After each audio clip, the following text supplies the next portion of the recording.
Alô, bom dia, você está no canal Professor Belém neste sábado, dia 26 de agosto de 2023, sejam todos bem-vindos. Sábado quente, furor nas redes, tudo porque este senhor que aparece na tela, o austríaco Günther Fehlinger, presidente do Comitê Europeu da OTAN, está defendendo a ideia de separatismo no Brasil.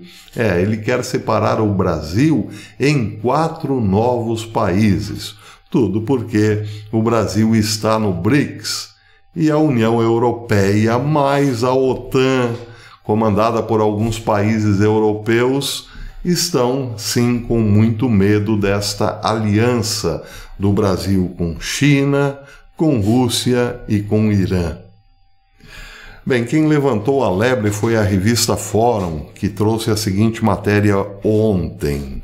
Revoltado com a participação do Brasil e do presidente Lula na cúpula do BRICS e com os debates a respeito de um possível mundo multipolar, o austríaco Günther Fehlinger, presidente do Comitê Europeu da OTAN, usou as redes sociais na sexta-feira para fazer graves ameaças separatistas ao Brasil.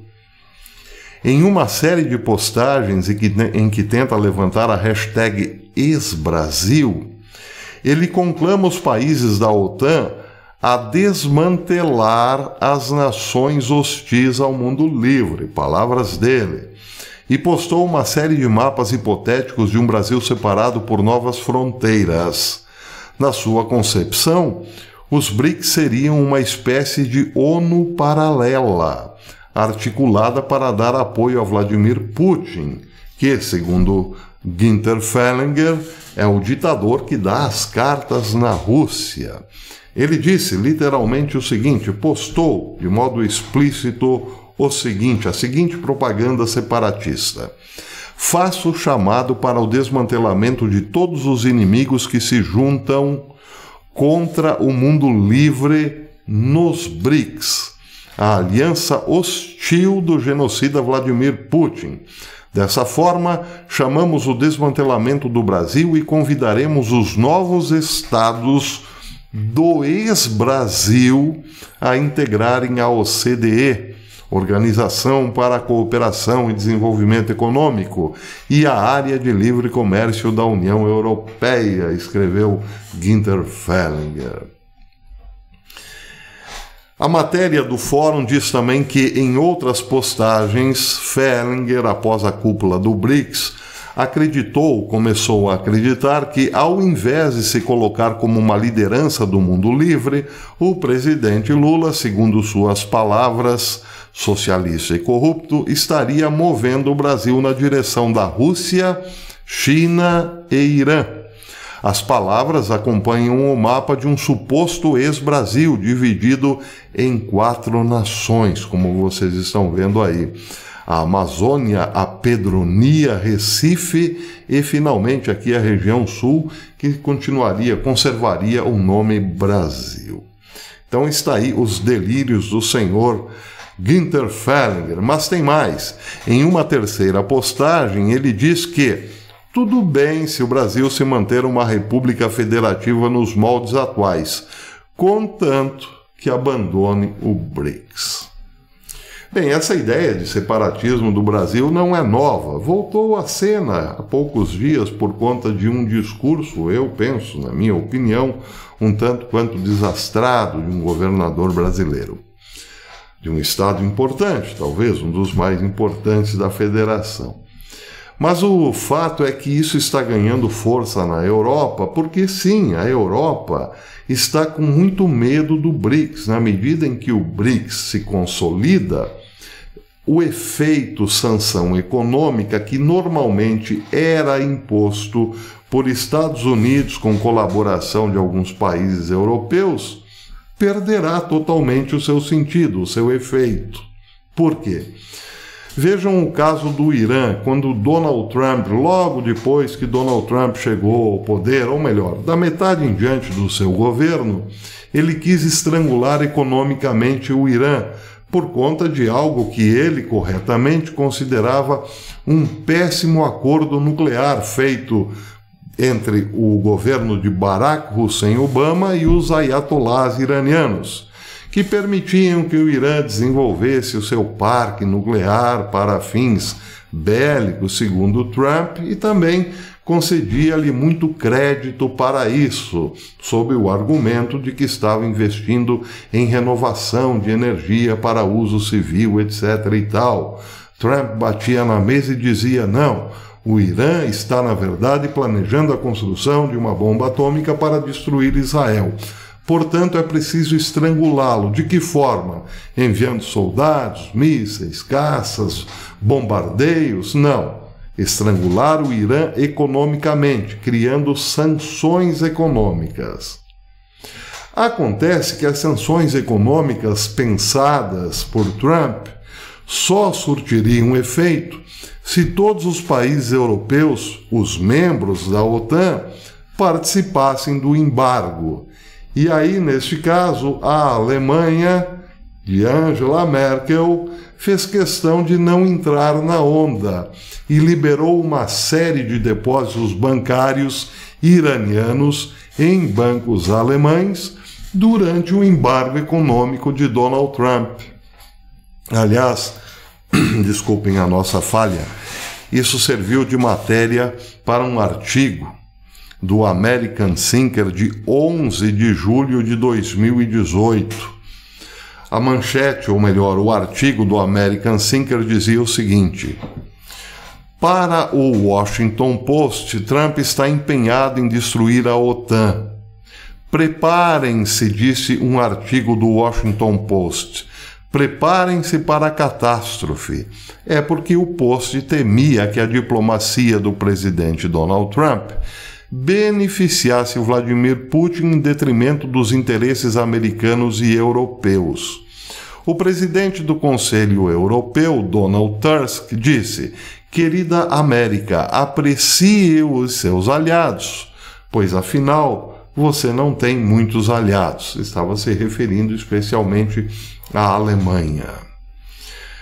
Pois bem, a matéria dizia o seguinte: os países da OTAN estão de fato entre os aliados mais próximos da América, mas alguns deles parecem mais interessados no petróleo, no gás natural e no comércio com o Irã do que em defender a fronteira da OTAN com a Rússia. Alguns dos nossos aliados mais próximos têm trabalhado horas extras para minar a América. Se Trump está irritado com eles, há uma razão. E aí, a razão então era revelada. O Irã está preparando-se para retirar 300 milhões de dólares em dinheiro dos bancos alemães para se antecipar às iminentes sanções bancárias dos Estados Unidos. Nesse caso, a Alemanha então fazia corpo mole aos apelos de Trump. Trump queria que a Alemanha não liberasse o dinheiro para o Irã, porque daria então muito oxigênio para que o Irã se segurasse nas pernas durante o embargo econômico. A Alemanha não fez isso e foi aí que Donald Trump começou então uma guerra verbal contra a OTAN, provocando principalmente países europeus como a Alemanha. Por quê? Porque Trump via o seguinte: se a OTAN continuar a tomar decisões próprias, independentemente das ordens ou do pensamento do presidente dos Estados Unidos, que sou eu, isso enfraquecerá o poder dos embargos econômicos, como já disse. Mas mais do que isso tira a hegemonia nas decisões políticas da Casa Branca e transfere para Berlim, por exemplo, o que não é do interesse dos Estados Unidos. Então, o que Trump pensou exatamente? Pensou em colocar na OTAN países que hoje, por exemplo, fazem parte do BRICS. Porque pensava Trump o seguinte: se amanhã ou depois eu quiser impor fortes sanções econômicas à China ou à Rússia, sem a colaboração cega, muito obediente da Europa, eu nada conseguirei com embargos econômicos. Mas aquela matéria continuava dizendo o seguinte: uma vez que a OTAN foi concebida para defender a Europa da Rússia, talvez os interesses americanos estejam mais estritamente alinhados no tema de um Vladimir Putin cada vez mais belicoso e agressivo.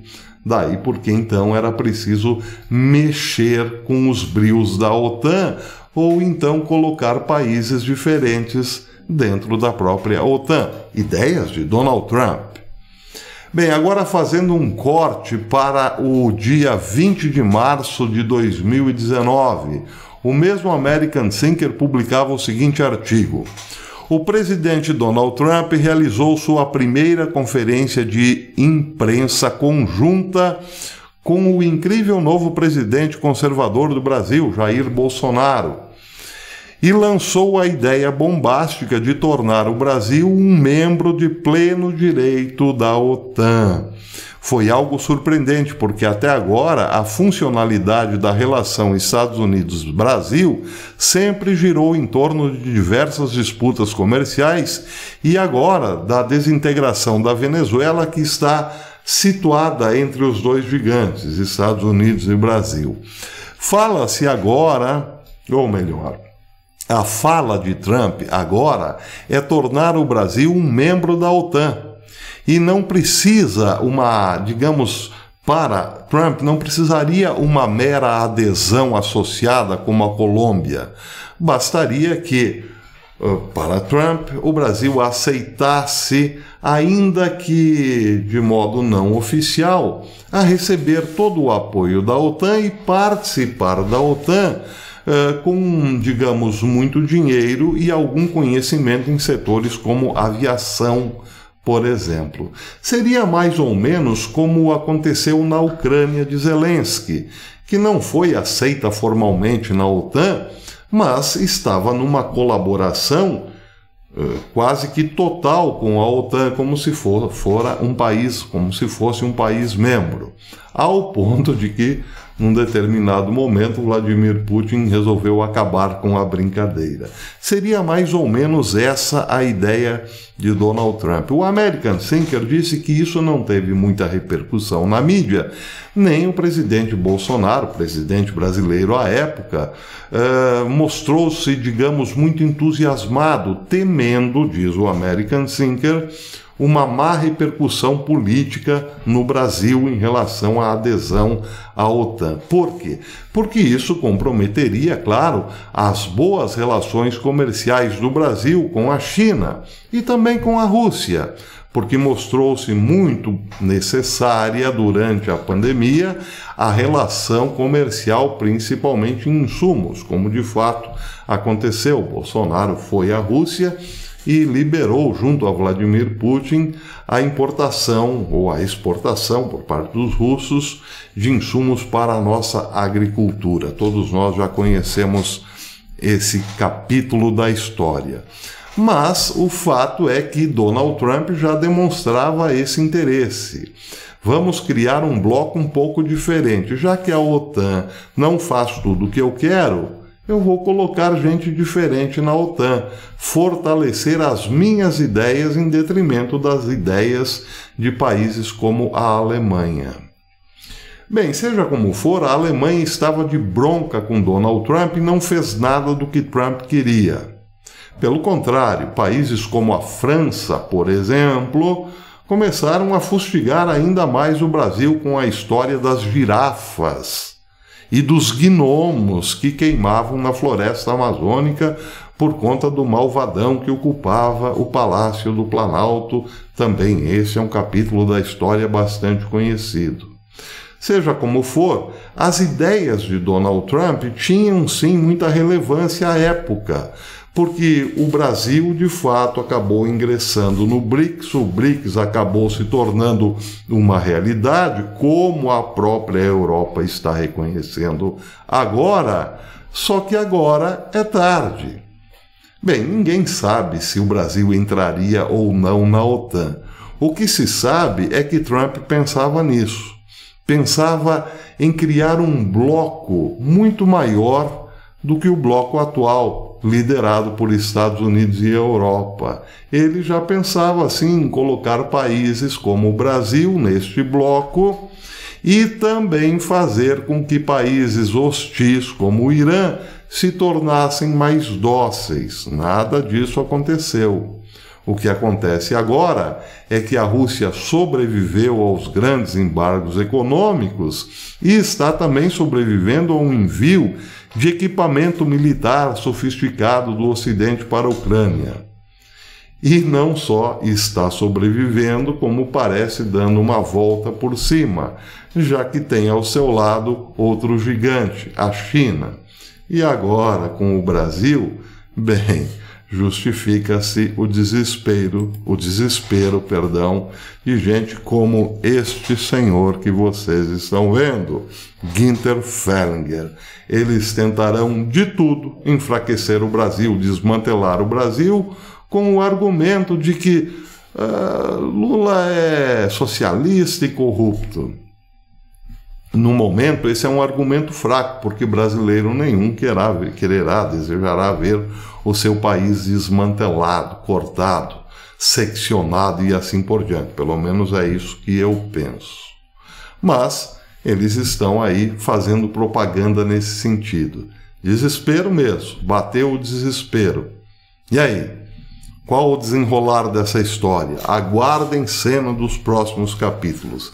É claro que esse é um tema que vai bombar muito, nós estamos apenas começando a discutir o imbróglio. Amanhã eu volto com esse tema, com certeza. Até lá, se Deus quiser.